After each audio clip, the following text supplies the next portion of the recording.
As I've been getting older and I'm about to be 30, or at the time that this is posted, maybe I'm already 30. And I tell people who are older than me, like, yeah, I can't believe I'm gonna be 30. And they always say, oh, how young, like, you're still young, you're still very young, which, yes, is very true.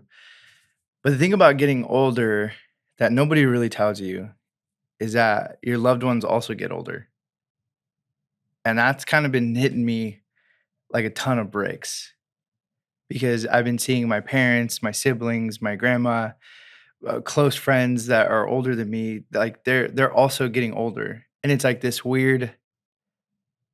I guess would you say timetable? Like there's this weird thing about time where it's like, oh man, we are just inching closer to our last breath, and then on top of that, life happens. That's another thing that people don't tell you about as you're growing older. That things that are not in your control happen around you all the time. And it's hard to kind of reconcile those thoughts because um, it makes me sad. It makes me heartbroken. And then you go through a few deaths as you get older, and you just don't know how to comprehend any of it. I lost two of my very close cousins within a year and a half apart. And yeah, you go through like this weird thinking of like this doesn't happen to our family. This doesn't happen to me until it does. And you're just like, man, Jesus, like, how do I walk through this? And I don't know what you're going through. I don't know if you've had a recent loss, if you're going through grief. It's a hard thing to go through. It's something that it weighs so heavy on your shoulders, on your heart, and it almost seems paralyzing. C.S. Lewis has that famous line where he talks about when he was grieving when his wife had passed on. He said, I was trying to find God, and when I went to God's door, it was almost like he double bolted it from the other side.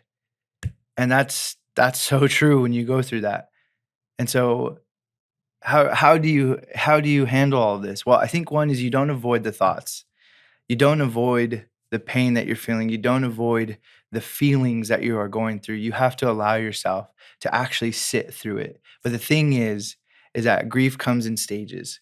And grief itself is not meant to be long lasting. Could it be there every throughout your life? Yeah, it's been years since my cousins had passed, and every once in a while, I'll think about them. And in fact, I believe yesterday was my cousin Benji's birthday. He would have been, I think, 43.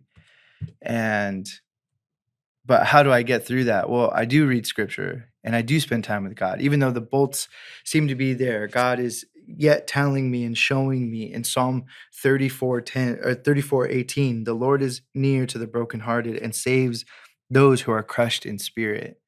Matthew 5:4, right? That blessed are those who mourn, for they are comforted.